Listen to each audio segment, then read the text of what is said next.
हे friends, कैसे हैं आप सब। वेलकम बैक टू सेल्फेस। कैसी चल रही है आप लोगों की पढ़ाई? कुछ पढ़ाई वढ़ाई कर भी रहे हो, कैसे टाइम पास कर रहे हो?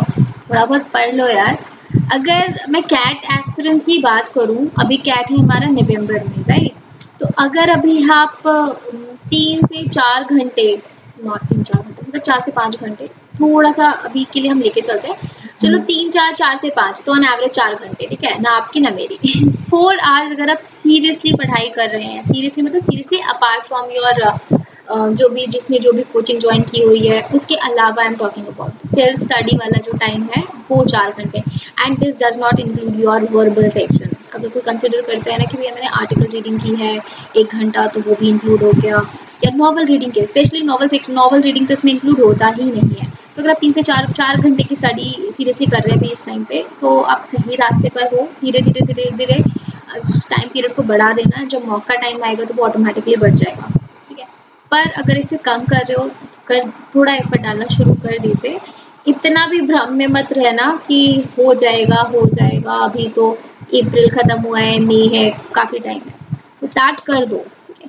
तो इसी के साथ हम शुरू करते हैं अपने 2016 स्लॉट 2 की लॉजिकल रीजनिंग की पजल्स। तो हम पजल 1 और 2 कवर कर चुके हैं। जिन्होंने नहीं देखी है वो आई बटन पर जाकर दिए हुए लिंक पर या डिस्क्रिप्शन में मैंने लिंक दिया हुआ है, उस पर भी देख सकते हैं। हमने लास्ट वीडियो में एक पजल 3 आपको होमवर्क के उसमें दिया था, तो क्या आपने वो पजल ट्राई की है? तो देखते हैं कि आपका सजेशन हमारे सजेशन कितना मैच करता है या अप्रोच कितनी मैच करती है। और हाँ, प्लीज़ एक काम और बताया कीजिए, अगर आपको लगता है कि किसी उसमें पजल में सॉल्व कराते हुए इफ़ यू फील कि ये वाली पजल थोड़ा और बेटर तरीके से सॉल्व हो सकती थी, आपको लगता है कि आपका मेथड थोड़ा बेटर है, फास्ट है, तो प्लीज़ हमें बताइए, क्योंकि इट्स अ म्यूचुअल प्रोसेस। हम भी आपसे कुछ सीखना चाहते हैं, ऐसा नहीं है कि यहाँ बैठे हैं तो हम ही आपको सिखा रहे हैं। अगर आपको लगता है कि आपका मेथड थोड़ा बेटर है, please do let us know. चलिए ठीक है, स्टार्ट करते हैं, राइट? ये थी आपकी पजल 3। देखो क्या कह रहा है इसमें।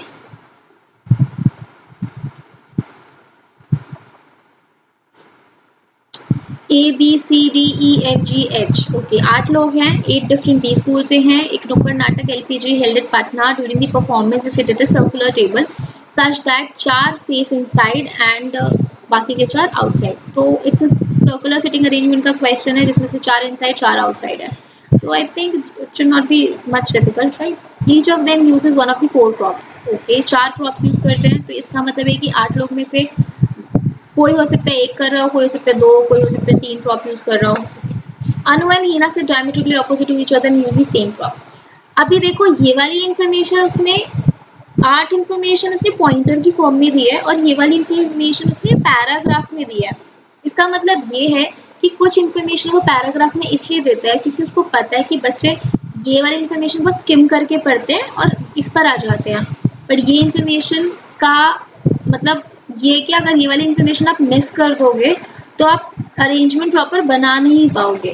तो जान करके ये पैराग्राफ के अंदर डाली जाती है लाइन्स, ऐसे कि बच्चा स्किप कर दे और लूप में घूमता रहे और वो अपना सर पकड़ के बैठ जाए, और है होगी वजह कुछ भी नहीं। It's all about your careless mistake. तो वो इससे आपका ये ट्रेड भी चेक कर लेगा। Okay, no other pairing of friends sitting diametrical opposite uses the same prop. Okay, बाकी की 8 इंस्ट्रक्शंस है, तो चलिए स्टार्ट करते हैं बनाना। ओके, तो पहले तो हम एक सर्कल बना लेते हैं, एंड सर्कल में जो 4 बंदे हैं, मतलब 8 बंदों को बिठा देते हैं। थोड़ा सा प्लीज़ मेरी ड्राइंग पे बिल्कुल मत जाना, पैथेटिक। वैसे तो मेरी हैंड राइटिंग भी काफ़ी बच्चे बोलते हैं बहुत पैथेटिक है, ऐसे थी नहीं। वैसे when I was in school मेरी हैंड राइटिंग तो इतनी अच्छी थी कि मेरे टीचर्स बहुत गिफ्ट देते थे, but over a period of time लिखने की आदत छूट जाती है ना। पहले तो लिखने की आदत होती थी तो वो अच्छा अच्छा लिखते थे, अब अभी आदत छूट के तो बेचारे बुरे हाल है। एनीवे, क्या कह रहा है? अनु एंड हीना से diametrically opposite to each other and use the same prop. Which prop अभी नहीं पता है। और क्या क्या है? बंदे बिठाने हैं, कॉलेजेस के नाम है, एंड प्रॉप। तो 3 पैरामीटर्स अपने में मैप करने हैं, ठीक है? हीना फ्रॉम IMT यूजेस रफली। What you can do if अगर आपके सर्कल में स्पेस नहीं होता है या फिर आप एक ही जगह पे सारी चीज़ें नहीं लिख सकते, तो आप साइड में एक और चार्ट बना सकते हैं जिसमें आप बंदों के नाम लिख लिए। जैसे यहाँ पे मैंने लिख लिया हीना, अन्नू, गोरू, आप ऐसे लिख करके उनके कॉलेजेस एंड प्रॉप यहाँ पर भी लिख सकते हैं, सो दैट यहाँ पर थोड़ी खिचड़ी कम पके, ठीक है। एक बना इतनी सी जगह में लोग सब कुछ लिख देते हैं, नाम भी वो भी। उसके लिए अगर आपने बड़ा बनाया तो आप लिख सकते हो, या फिर आपकी हैंड राइटिंग वगैरह ऐसे तो आप लिख सकते हो। लेट्स सी हमारा कितना वर्क करता है देखते हैं। चलिए अभी के लिए मैं थोड़ा रब कर देती हूँ बिकॉज आई नीड स्पेस।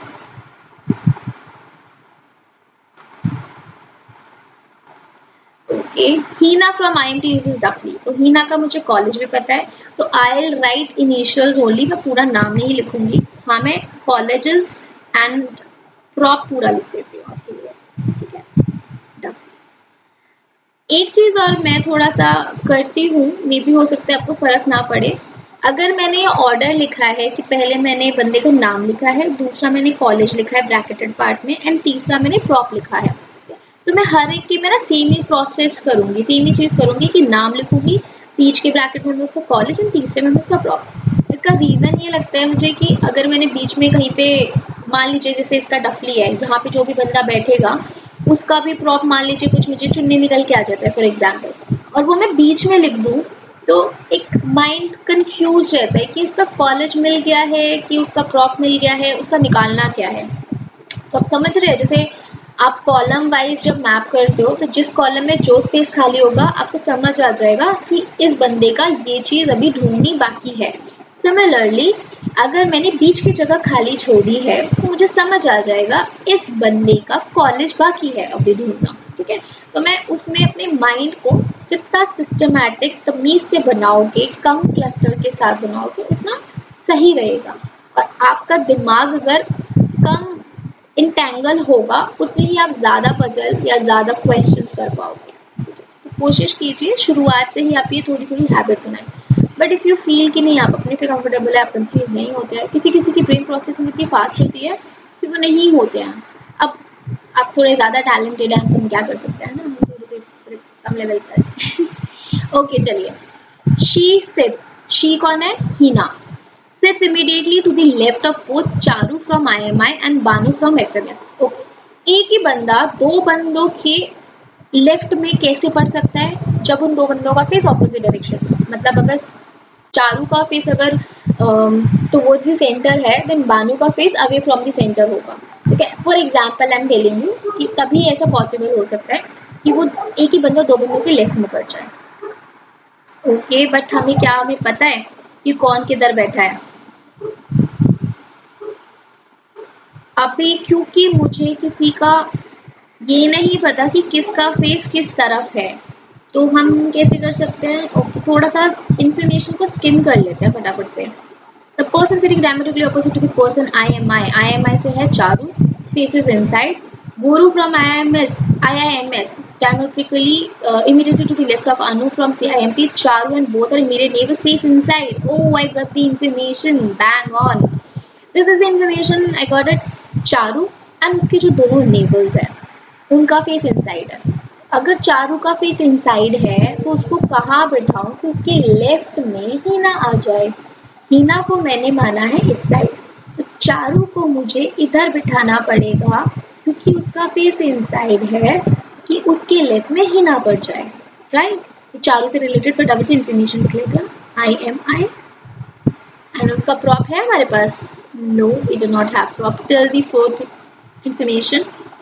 और चारू के जो इमीडिएट नेबर्स है दोनों, तो एक तो हीना है और एक ये है, इन दोनों का फेस इनसाइड है। अच्छा, चारू बिठा लिया तो हम बानू में बिठा देते हैं FMS से। अब क्योंकि चारू का फेस इनसाइड है तो बानू का आउटसाइड होगा, तभी बानू का लेफ्ट पड़ेगा कि हीना इधर आ जाए, राइट। तो बानू का हमारे पास कौन सा कॉलेज है? FMS, right. तो अब सेकेंड इन्फॉर्मेशन पे फिर से आते हैं हमारी, क्योंकि वो चारू से रिलेटेड थी। The person sitting diametrical opposite the person from IMI, यानी चारू से डायमेट्रिकली ऑपोजिट जो बंदा है, डायमेट्रिकल ऑपोजिट बंदा ये बैठेगा, फेसेस इनसाइड। ओके, अब देखो 1 2 3 4 चार बंदे हमें इनसाइड के मिल गए, तो बचे चार बंदे तो आउटसाइड के ही होंगे। अभी हमें यहाँ पर बोला हुआ था Anu and Heena sit diametrically opposite to each other, तो अगर हीना इधर है तो ऑब्वियसली अनु इधर बैठी होगी, राइट। और उनका सेम प्रॉप है। अभी प्रॉप कौन सा है? क्योंकि हीना का डफली है तो अनु का भी डफली होगा। ये देखो अभी मैं थोड़ा सा स्पेस छोड़ के ऊपर की तरफ डफली लिख रही हूँ, या बीच में मैं कॉलेज लिख दूंगी। ओके, एंड उन्होंने ये भी बोला है इन दो के अलावा कोई भी ऑपोजिट वाले बंदों का प्रॉप सेम नहीं है। ओके, तो हमारा फर्स्ट इंस्ट्रक्शन हो गया, सेकंड हो गया, फोर्थ हो गया, एंड थर्ड क्या कहता है, Guru from IIM sit immediate to the left of Anu from CIMP। Anu का कॉलेज भी मिल गया CIMP। आई होप आपको समझ आ रहा होगा। गौरू फ्रॉम IIMS, गौरू जो है IIMS से अनु के लेफ्ट में बैठता है, इमीडिएट लेफ्ट में है, तो अनु का क्योंकि मुझे पता चल गया 4 इनसाइड थे 4 आउटसाइड, आउटसाइड में अनु भी आ गई, तो अनु का लेफ्ट आउटसाइड है, उसका लेफ्ट पड़ेगा इधर। इस लेफ्ट राइट में अगर आपको कोई कंफ्यूजन हो रहा है तो आप अपनी नोटबुक को घुमा सकते हो एंड थोड़े से सिटिंग अरेंजमेंट के क्वेश्चंस ट्राई कीजिए। ओके, इसका फेस जैसे आपके घर में डाइनिंग टेबल है सर्कुलर वाली, तो अगर आप सेंटर से अवे की तरफ फेस करके बैठे हैं तो आपका लेफ्ट इधर पड़ेगा एंड इधर है गौरू IIMS। हमारा 4 इंस्ट्रक्शंस प्लस ये वाली पूरी हो चुकी है। Nice. D from IIMA sits diametrically opposite to E। जो D है वो E के ऑपोजिट बैठा है, तो D E के ऑपोजिट, देखो ऑपोजिट वाली मतलब दोनों जगह मुझे खाली चाहिए, D वाली भी और E वाली भी।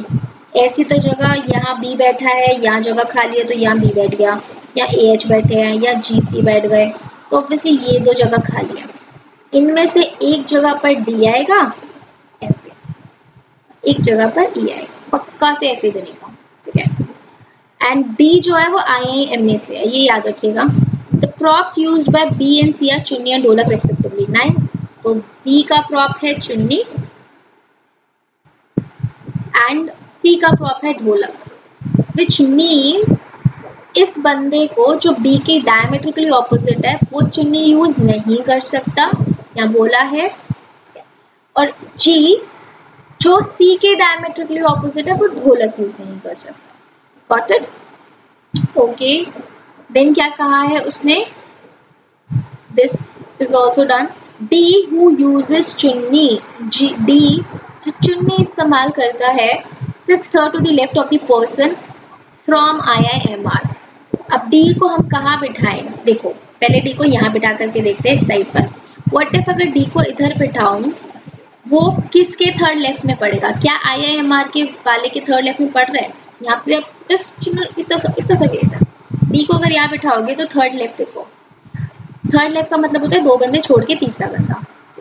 तो क्या इसके B का, ये B से अगर आप जाओगे तो B का थर्ड लेफ्ट पड़ेगा, first left second left third left, but D तो FMS से है, IIMR से तो है ही नहीं, तो D इधर बैठ नहीं सकता।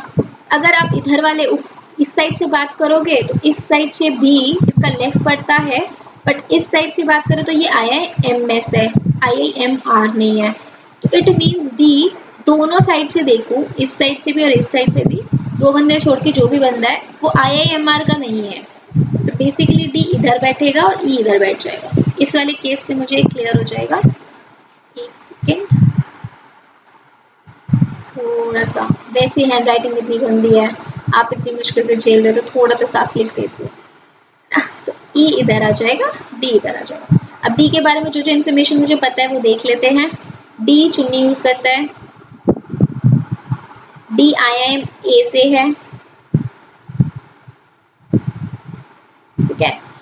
देन उसने बोला है कि थर्ड लेफ्ट है IIMR का, 2 बंदे छोड़ के नीचे की साइड से देखते हैं, 2 बंदे छोड़ के क्या इस बंदे का IIMR बन रहा है, नो, इस बंदे का तो IIMI है, तो 2 बंदे छोड़ के यहाँ जो बंदा है ये IIMR का है पक्का से। देखो उसका लेफ्ट इधर पड़ेगा इस बंदे का, और इधर से थर्ड लेफ्ट हो गया, और बंदा कौन बच गया, सारे बंदे देखो बैठ चुके, बंदा बच गया सिर्फ एक F, तो यहाँ पर F आ जाएगा। ठीक है, अब देखो क्या इन्फॉर्मेशन रहती है हमारी, this is also done, this is also done. The person from IIFT uses डंडा। IIFT का कौन सा, किस बंदे का कॉलेज रहता है मैप करना, E का, तो IIFT से इसका मतलब E है, इसका प्रॉप क्या हो गया, डंडा।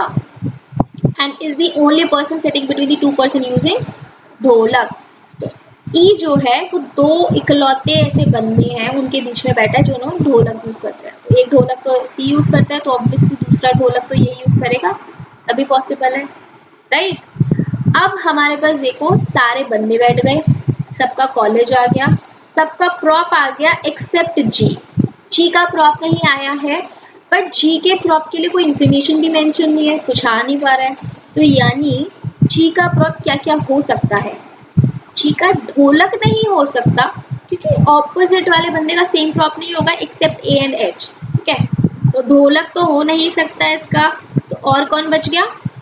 यानी इसका प्रॉप डफली भी आ सकता है, इसका प्रॉप डंडा भी आ सकता है और इसका प्रॉप चुन्नी भी आ सकता है। तीनों प्रॉप आ सकते हैं इस बंदे के, राइट।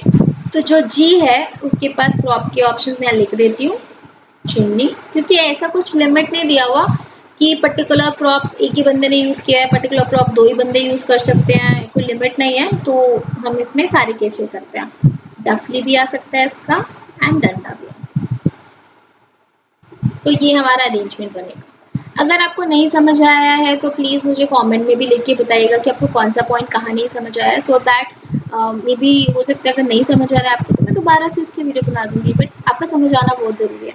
बट उससे पहले प्लीज़ इस वीडियो को रिवाइंड करके ज़रूर देखिएगा कि नहीं समझ आया है, सो दैट एटलीस्ट आपके एफर्ट्स भी तो पूरे हो ना। हाँ जी, चलिए अब इसके क्वेश्चंस देखते हैं। इसको थोड़ा सा डायग्राम को मैं नेक्स्ट पर लेके जाती हूँ क्योंकि मेरे क्वेश्चंस बीच में आएंगे। तो साफ सा डायग्राम है हमारा ये। Let's see the questions. Who is from IIMR and which prop does he she uses? IIMR से कौन है? अब हम फटाफट से इसको कर सकते हैं, राइट। IIMR से हमारा F, तो F हमारे पास दो ऑप्शंस में है, ढोलक एंड चुन्नी क्या इस्तेमाल करता है? ढोलक, तो आंसर वुड बी सी। इस तरीके से हम इसको कर सकते हैं। एक बार पजल बनने के बाद तो देखिए क्वेश्चंस में तो कुछ ज़्यादा बचता नहीं है। ओके, नेक्स्ट क्वेश्चन क्या कहता है देखिए, the number of friend sitting between Fiza and the friend from FMS। फिजा यानी F एंड FMS किधर बैठा है? B। उनके बीच में कितने बंदे हैं?